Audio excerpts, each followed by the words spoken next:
Dalangin ko, Panginoon, na ang iyong mga salita na panggagaling sa iyong banal na aklat, Panginoon, na gagamitin mo ako, Diyos. Hallelujah, upang may pahayag ang iyong kalooban para sa amin sa araw. Salamat, Panginoon, na ito ang dakila namin Diyos na nakilala, na laging handa sa lahat ng pagkakataon sa amin na pangangailangan. Kaya purihin ka at pasalamatan ka, O Diyos, hallelujah, sa araw na ito. Binabalik namin ang kapurihan at pagpapasalamat sa dakilang pangalan ng aming Panginoong Hesus. Pagpalain po kayo ng Panginoon, lahat magsabing amen. Praise the name of the Lord. Maaari po tayong makaupo, mga kapatid. Pagpalain po tayo lahat ng Panginoon. Unang-una, binabati ko po ang mga tatay sa araw na ito. Happy Father's Day po sa inyong lahat. Alam ko na ang Panginoon po ay nagpapala sa inyo, sapagkat kung hindi ko yung pinapala ng Panginoon, malamang wala po kayo dyan sa inyong mga kinakaupuan. Praise God. Ngunit ako po ay hindi lamang magsasalita sa mga tatay, kung hindi ganun din sa mga asawang babae at saka sa mga supling, sa mga anak. Dahil ang tatay ay hindi lamang kayo bilang haligi ng tahanan kung wala ang asawa na sumusuporta at wala yung anak na mga sumusunod o mga anak na nagiging masunurin sa kanilang ama. So sa araw na ito, it's not only for the fathers but for everybody, mga kapatid. Praise God. Hallelujah. So tayo po ay nananalangin na, tapos na tayo manalangin. At tingnan na lang po natin kung ano ba talaga ang purpose ng Panginoon. Bakit nilikha niya ang tao sa mundong ito, mga kapatid. Now, hindi po ako magtatagal, mga kapatid. Sandali lang ang aking mensahe sa inyo para sa araw na ito. Pagkatapos po nito ay pupunta po ako ng hospital. Nandoon si Sister Amy, mga kapatid, at siya po ay nagkaroon ng konting panghihina sa kanyang sikmura, mga kapatid. At salamat sa Panginoon at nag-recover na siya sa ngayon. Praise God. At kasama niya po si Jewel doon ngayon sa hospital. At isama po natin sa panalangin, Sister Remy, mga kapatid, sa inyong mga panalangin. Kailangan namin ang inyong panalangin para hindi lamang sa akin, kung hindi lalong-lalo na kay Sister Remy, sa kanyang dagliang kagalingan, mga kapatid. Praise the name of the Lord. Now, ang aking mensahe sa oras na ito, mga kapatid, ay halos na-cover ng lahat kanina ni Brother Billy sa kanyang Sunday School.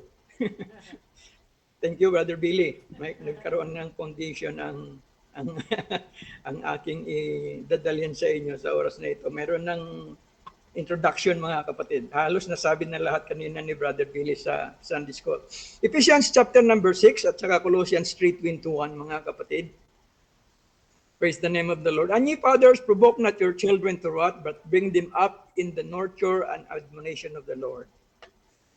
Efesos 6:4, sabi ni Pablo sa mga taga-Efeso, at kayong mga ama, huwag ninyong ipamungkahi sa galit ang inyong mga anak, kung di inyong turuan sila ayon sa saway at aral ng Panginoon. Colossians 3:21, fathers, provoke not your children to anger, lest they be discouraged. Sa Tagalog, mga ama, huwag ninyong ipamungkahi sa galit ang inyong mga anak upang huwag manghina ang loob nila. So, ang payo po sa atin ni Pablo, unang-una, sabi niya, huwag nating i-provoke ang ating mga anak o ipamungkahi sa galit ang ating mga anak. At dahil ang sabi ni Pablo, kung hindi, ito ay turuan sila ayon sa saway at aral ng Panginoon.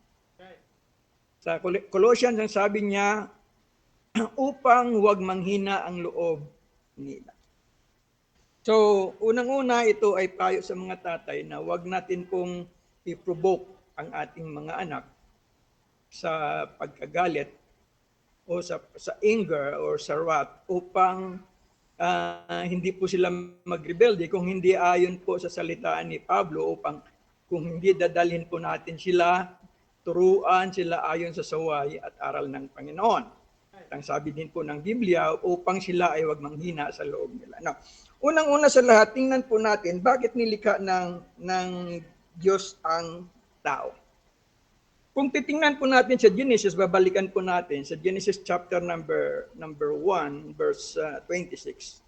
Ang sabi po ng Biblia, and God said, let us make man in our image, after our likeness, and let them have dominion over the fish of the sea, and over the fowl of the air, and over the cattle, and over all the earth, and over every creeping thing that creepeth upon the earth.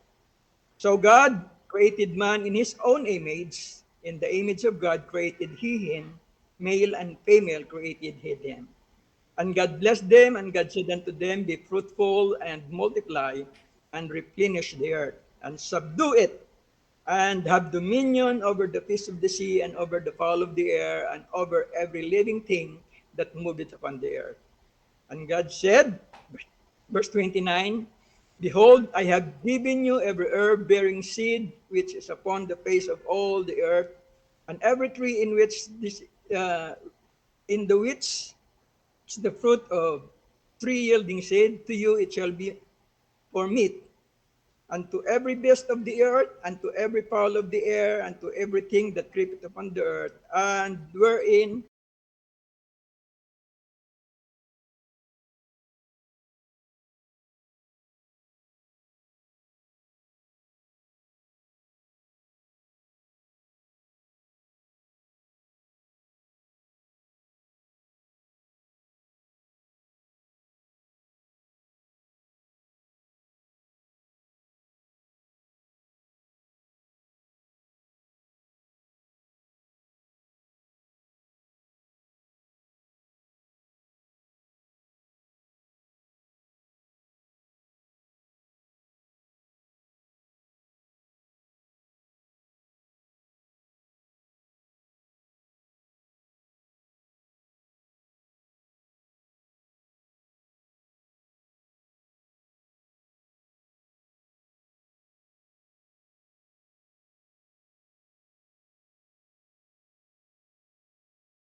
na nilikha na ng Diyos, ang pinakahuli niyang nilikha ay yung tao.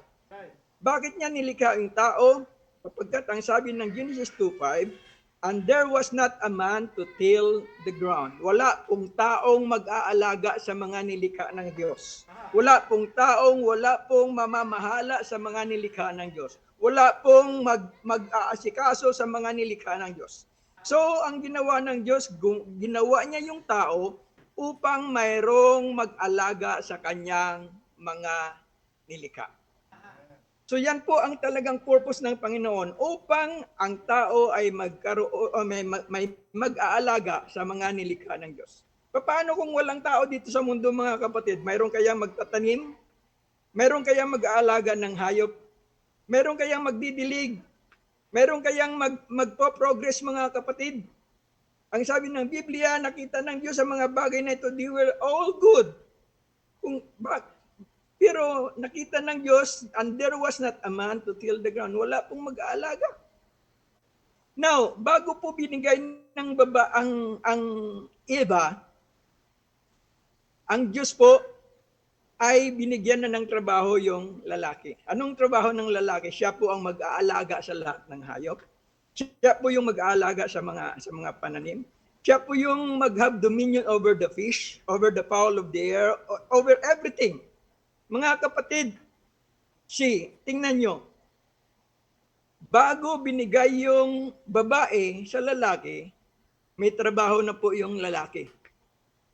Sa madaling sabi sa mga young people, bago po kayo bibigyan ng Diyos, mga lalaki, bago po kayo bibigyan ng Diyos ng asawang babae, kailangan may trabaho muna kayo.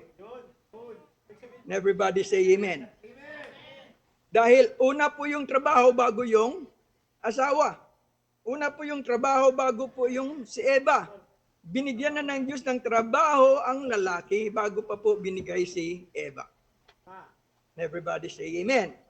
At nakita po natin na sabi ng Biblia na walang mag-aalaga sa mga hayop, walang mag-aalaga sa mga pananim, walang mag-aalaga sa mga nilikha ng Diyos, kaya ginawa niya yung tao upang mag-have dominion over everything. Now, sa sinabi po ng Biblia, mga kapatid, ang babae ay ginawa ng Diyos, at dito po sa verse 15, and the Lord God took the man and He put him into the garden of Eden to dress it and to keep it. Kinuha ng Panginoong Diyos ang lalaki at inilagay sa halamanan ng Eden. Wala pa si Eva po rito, no? Ilagay na ng Diyos sa halamanan upang kanyang alagaan at ingatan. Sa verse 18, and God said, it is not good for the man to be alone. I will make him an helpmate for him. Now, tingnan niyo po yung word na helpmate dito. Hindi po ito helpmate na mate na M-A-T-E, kung hindi M-E-E-T. Helpmate, hindi helpmate. Okay? Now, ang help po na tinutukoy dito sa Hebrew word ay Ezer, na ang ibig sabihin, mga kapatid, suitable match. Hindi ibig sabihin na ang babae ay kadalasan kasi sinasabi natin na ang babae po ay weaker vessel. Ang babae po ay mahinang sisidlan, weaker vessel. Pero hindi po 'yan ang purpose ng Diyos, mga kapatid. Kung ating titingnan, ang word na helpmeet po rito ay ang ibig sabihin ay suitable match. Na angkop na katuwang. Ang babae po hindi mahinang vessel. Sila po ay katuwang. Ang ibig sabihin, sila po yung kalakasan ng lalaki sa area na sila'y mahina. Yan pong ibig sabihin ng helpmate. Sa area na mahina ang lalaki, diyan po pumapasok ang kalakasan ng babae. And everybody say amen. So hindi po yung mahina ang babae. Kung inyong titingnan, mga kapatid, paano kaya kung ang lalaki ang manganak? Kakayanin kaya ng lalaki ang labor pain ng isang babae? Hindi, mga kapatid. Sapagkat ang kanyang katawan ay hindi design, mga kapatid, sa labor pain. Ang katawan ng lalaki ay hindi design, mga kapatid. May mga areas sa lalaki na may kahinaan. At doon pumapasok po yung tulong o ang katuwang na babae. So, in areas wherein man is weak, doon po pumapasok ang katuwang na babae. So, sabi ng Diyos, I will make a helpmeet for him.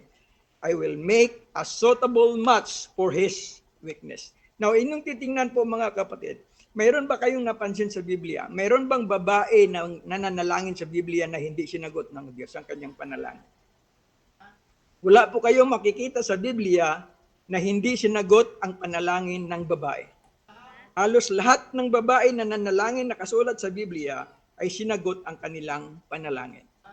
Ngunit, marami pong lalaki sa Biblia na ang kanilang panalangin ay hindi sinagot. Kagaya ni Pablo. Mayroon siyang kahinaan sa kanyang katawan. Ilang beses siya nanalangin. Anong sagot ng Panginoon? Wala. Hindi siya gumaling sa kanyang karamdaman. Pero ang lahat ng panalangin ng mga babae, mga kapatid, yan sa Biblia ay sinagot ng Panginoon. Kung inyong susuriin, mga kapatid, ang Biblia. So, masasabi ko, mga kapatid, na ginawa ng Diyos ang tatay, ang nanay na magkatuwang, at ang pamilya ay binuo ng Diyos upang magkaroon ng pagsama-sama sa pagpasalamat at pagpuri sa ating Panginoon. Now, isa sa mga rebellious child, mga kapatid, na ating mababasa sa Biblia ay si King Manasseh. Si King Manasseh po sa 2 Corinthians chapter number 32 and number 33, siya po ay isang hari na naghari sa Juda, mga kapatid, sa panahon na namatay ang kanyang tatay na si Hezekiah. Hezekiah po ay ito po yung hari na nananalangin na dagdagan ang kanyang panahon at tinugon ng Panginoon. At pagkatapos po ni Hezekiah ay si Manasseh. Si Manasseh po ay batang-bata pa nang siya po ay nagiging hari ng Juda. At ang sabi ng Biblia dito sa 2 Chronicles chapter number 32 at saka number 33, ang lahat po na hindi maganda ay ginawa ni Manasseh sa buong Juda. Ang templo ng Diyos ay ginawa niya templo ng diablo. Ang templo ng Diyos ay ginawa niyang na templo ng kalaban. Doon siya nagpatayo, mga kapatid, ng sorcery. Doon siya nagpatayo ng mga witchcraft. Doon mismo sa templo. Transform niya ang templo ng Diyos sa templo ng kaaway. Gaano ba ka-rebelyoso ang ganyang klaseng tao? Ang lahat ng ginawa ng maganda ng kanyang tatay ay salungat, mga kapatid, kung inyong basahin ang 2 Chronicles chapter number 32 and 33. So ang mga manghuhula nilagay niya sa templo ng Diyos. Ang pulpito ay ginawa niyang sambahan ni Diana o sambahan ng Baal. Ang simbahan mismo, ang templo mismo ay transform niya, mga kapatid, na magiging templo ng kaaway. At naglagay siya ng mga manghuhula doon, naglagay siya ng mga palm reader doon, naglagay siya ng mga violent doon, naglagay siya ng lahat ng mga abomination laban sa Diyos, mga kapatid. At nagpadala ang Diyos ng rebuke sa kanya, ngunit ang sabi ng Biblia ay hindi niya pinapakinggan ito, mga kapatid. Hanggat sa dumating ang panahon na nagalit na ang Diyos sa kanya, mga kapatid, pinadala ng hari upang sakupin siya. At kung inyong babasahin ang 2 Chronicles chapter number 33, mga kapatid, doon sa bilangguan, nagsisi siya sa harapan ng ating Diyos. Doon sa bilangguan, nakita niya na mali pala ang kanyang ginawa. Mga kapatid, we sometimes, hindi lang sometimes, kadalasan, mga kapatid, hindi natin napapansin. Hindi natin napapansin sa ating sarili na ang mga ginagawa pala natin ay hindi na ayon sa kalooban ng Diyos. Ang ginagawa pala natin ay hindi na ayon sa kagustuhan ng Diyos. Praise God. Ngunit sa panahon na si Manasseh, mga kapatid, ay nagsisi sa panahon na na-realize niya ang kanyang kamalian sa 2 Chronicles chapter number 33, siya po ay nanadalangin sa Panginoon at doon po ay pinatawad siya ng Panginoon. Praise God. Hallelujah. So, mga kapatid, sometimes, mga tatay, kailangan din po natin palalahanan yung ating mga anak. Now, sa palagay ko, hindi po nagkulang doon si King Hezekiah sa pagpaalaala sa kanyang anak na si Manasseh. Ngunit, mga kapatid, may mga anak talagang rebelde. No? May mga anak talagang rebelde na kahit na ano ang payo ng magulang, talagang hindi sumusunod. Akala nila mas magaling pa sila sa kanilang tatay. Akala nila mas magaling pa sila.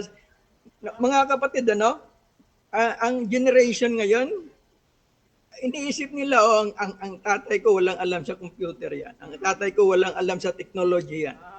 Kaya minsan, mga kapatid, yung mga bagong sibol ngayon, akala nila mas magaling pa sila sa kanilang mga magulang. But let me tell you this, mga kapatid.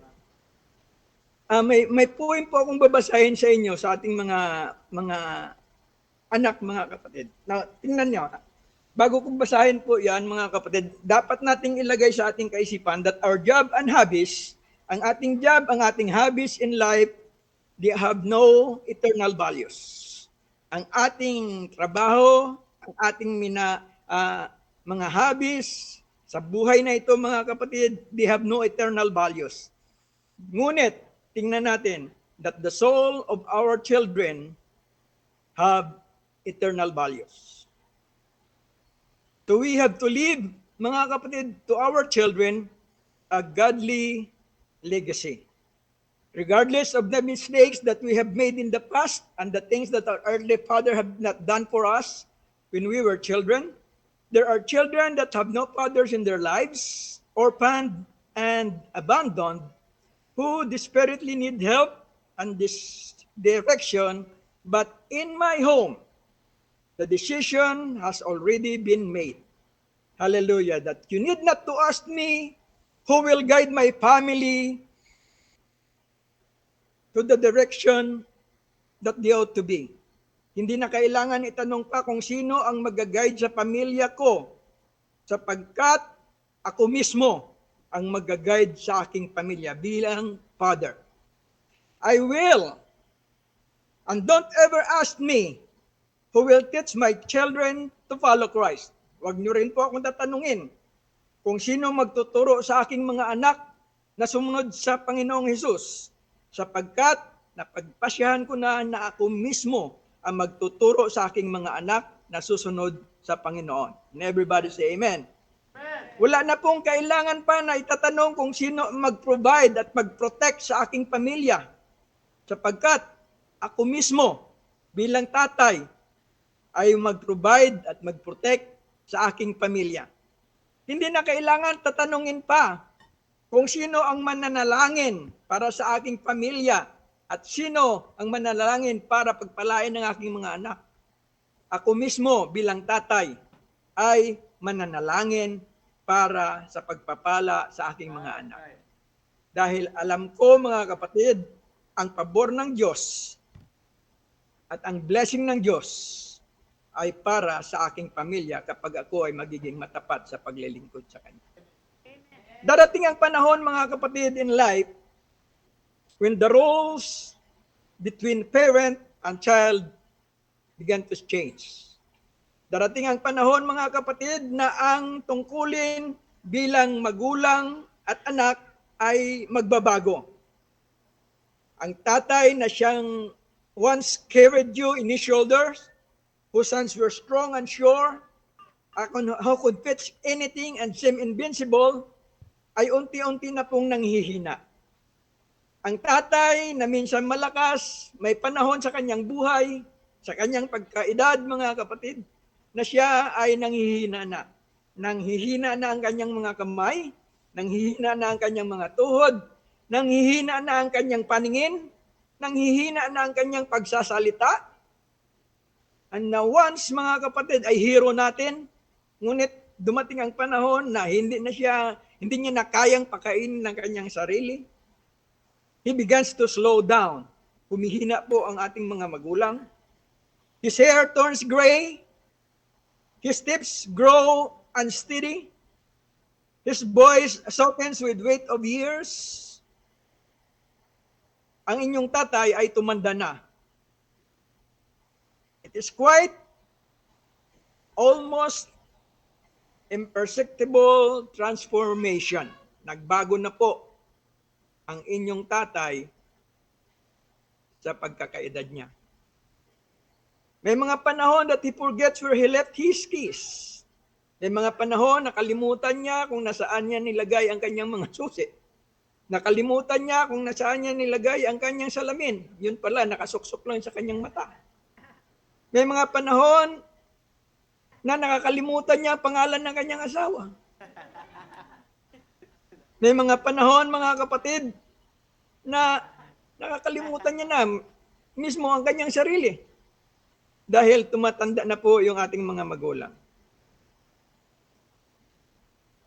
May mga panahon sa kanyang pagkakaedad, mga kapatid, na kailangan niya ng tulungan basahin yung mga small print, mga kapatid, sa medicine cabinet o sa mga maliliit na nakasulat sa kanyang medisina. That he need help in reading the small print on a medicine bottle. He no longer drives at night dahil mahina na po yung kanyang paningin at hindi niya na nakokontrol yung manibela. At kadalasan natutulog na siya sa hapon, mga kapatid. Napapansin mo na ang iyong magulang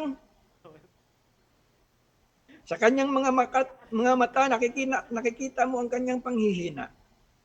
Nagkakaroon na po ng wrinkles ang kanyang mga noo na dati ay wala. Nagkaroon na po ng kulubot sa kanyang mukha, ang kanyang kamay, ang kanyang noo na dati ay wala. Nagkaroon na rin po ng panginginig kapag siya ay pumipirma o sumusulat sa papel. Then you na-realize mo ngayon na ang tao na siyang hero mo noon, na siyang guardian mo noon, ay nangangailangan na ng tulong mo. Ito na ang panahon, mga kapatid, na nag-shift na ang role ng parents at saka ng children. Nagbago na po ang role ng magulang at ng anak. Dati, ang tatay ang kumakarga sa kanyang anak, kinakarga sa kanyang balikat, pinapatulog sa kanyang lap. Ngayon, hindi na kaya ng tatay ang mga kanyang gawain. Kapag tumanda na ang iyong tatay, masusubukan na ang iyong pasensya.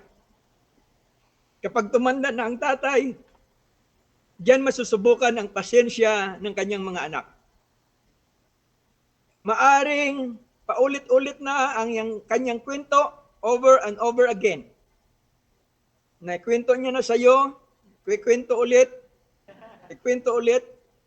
hanggat sa mabur ka na sa kanyang kwento dahil paulit-ulit na. Sinabi niya ulit. At tanong ng tanong sa mga bagay na nasagot mo na. Tatanungin ka, nasagot mo na, tatanong ulit kinabukasan, ganun pa rin ang tanong, ganun pa rin ang sagot. Darating ang panahon, mga kapatid, na ganyan. Magiging ganyan ang ating mga magulang. Ngunit dapat po nating alalahanin na may panahon na ikaw ay tanong ng tanong, paulit-ulit na tanong, ngunit hindi nagsasawa ang iyong magulang sa pagsagot sa ganong tanong. Paulit-ulit na tanong ng isang anak. Hindi nagsasawa ang iyong magulang sa pagsagot sa ganong tanong. Na walang complain. Hindi nagko-complain, mga kapatid. May mga panahon, mga kapatid, na binabasa niya sa iyo ang paulit-ulit na kwento kapag bago ka matulog. Maalaala mo siguro na inaawitan ka ng tatay mo, ng nanay mo, ng paulit-ulit na awit, 10 beses mo na narinig, ganun pa rin ang inaawit tuwing gabi, mga kapatid. Naalaala ko yung ang inaawit ng mama nila, mama ni James, mama ni Sister May, mama ni Jewel. may inaawit para sa kanila bago sila matulog sa gabi. Paulit-ulit yung mga kapatid. Hanggang sa ngayon, maalaala pa rin yan nila. Ngunit hindi po nagsasawa ang mga magulang sa pag-awit ng ganon, mga kapatid. Now, ito na ang panahon upang ibalik mo sa iyong magulang ang mga sinerbisyo nila sa iyo. It is now the right time to turn to offer him or her the same things that he has offered you. The most painful part is knowing that time is no longer limitless. Ang masaklap po rito, maiksi na lang ang kanilang panahon, mga magulang. Maiksi na lang ang kanilang oras. Time is no longer limitless. May hangganan na po yung oras para sa kanila. The days when you have with him are precious, and each one is a gift. Ang mga panahon na kasama mo ang iyong magulang ay mahalaga, at bawat panahon na ito ay isang kaloob ng Diyos. Kaya sa oras na ito, mga kapatid, you have to spend time listening to his stories, even if you have heard them before so many times. Hold his hands and tell him how you love him, not just in grand gestures, but in small, everyday ways. A share cup of tea, a walk in the park, or a moment of laughter.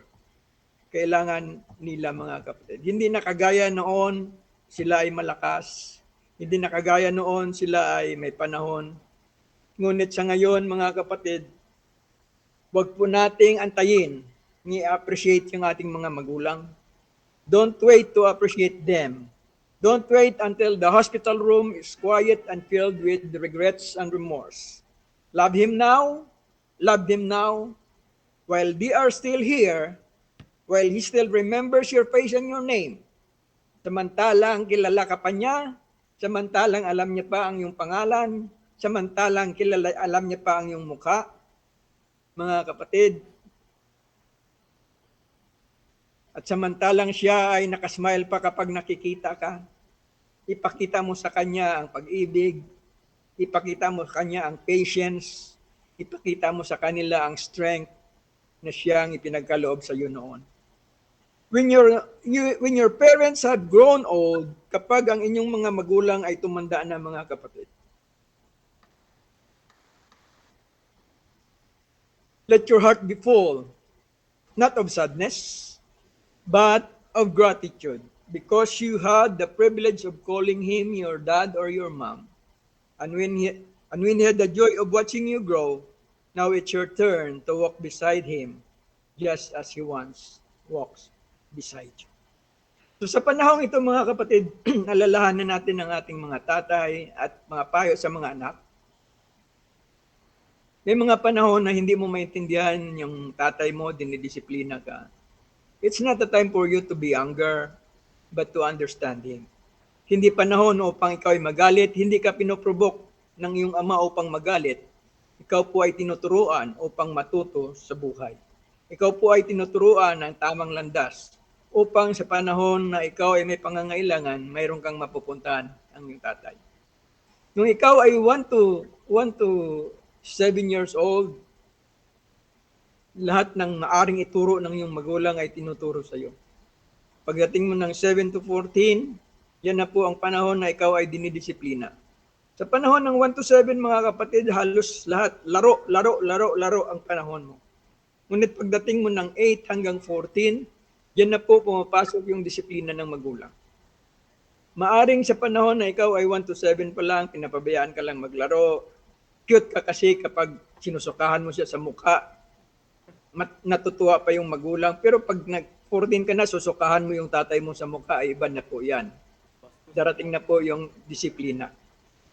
Okay? 1 to 7, okay lang. Kapag nagkakaroon ka pa ng mischievousness, nagkakaroon ka pa ng hindi magandang gawain, 1 to 7, natutuwa pa yung mga magulang, mga kapatid. Pero pagdating mo ng 8 hanggang 14, pag ginawa mo pa ulit yon, may tama ka na, mga kapatid.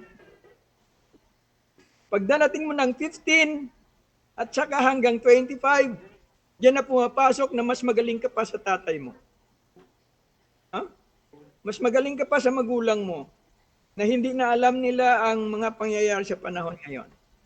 Mga kapatid, ngunit pagdating mo ng 26 at nagkaroon ka na ng asawa, nagkaroon ka na ng anak, masasabi mo ay, kailangan ko si tatay na siyang tutulong sa akin sa pag-alaga ng aking anak. Pagdating mo ng junior adult, mga kapatid, saka mo na nalalaman ay tama pala si tatay. Pagtanda mo na nagiging adult ka na, doon mo ma-realize, kailangan ko si tatay, kailangan ko ng advice ni tatay, kailangan ko ang tulong ni tatay. At pagtanda mo na, mga kapatid, nasasabi mo, sana nandito si tatay. Sana nandito ang mga magulang ko. So samantalang, mga kapatid, may panahon pa tayo na i-appreciate yung ating mga magulang. Huwag po tayo kagaya ni Manasseh na hindi sinunod yung hakbang ng kanyang mga magulang. Hindi sinunod ang hakbang ni Haring Hezekiah. Hezekiah was one of the best kings of Judah. Ngunit si Manasseh po na sumunod kay Hezekiah, sa lungat po, taliwas ang kanyang ginawa sa gawain ng kanyang tatay. Na wala pong tatay na naisipahamak ang kanyang mga anak. Kung hindi ang gusto ng isang magulang na siyang manguna sa kanyang pamilya upang dalhin sa pagpuri at pagpasalamat sa Diyos. Dahil ang purpose po ng Panginoon kung bakit may tao dito sa mundo ay alagaan. Now, actually ang purpose ng Panginoon dito sa pagbalik dito sa mundo, mga kapatid, kung inyong titingnan ang Lord's Prayer na sinabi ng Panginoon, nung tinanong siya, Lord, teach us to pray, anong sabi ng Panginoon? Our Father, who art in heaven, hallowed be thy name, thy kingdom come. So ang main purpose po, mga kapatid, ng pagpaparito ng Panginoon ay ibalik muli ang dominion sa tao. Ibalik muli ang pamumuno sa mundo sa tao. Dahil nawala po yun sa atin. Nawala po ang dominion. Thy kingdom come. Kaya nga ang sabi ng ating Panginoon, repent for the kingdom of heaven is at hand. Mga kapatid, being born again is just one way of bringing back the kingdom of God in heaven. Thy kingdom come, thy will be done on earth as it is in heaven.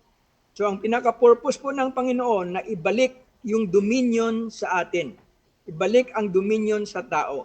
Ibalik po ang pangangalaga sa mundo sa tao. Hindi upang ito ay sirain, kung hindi ito ay alagaan. Sabi niya, be fruitful and multiply and subdue the earth.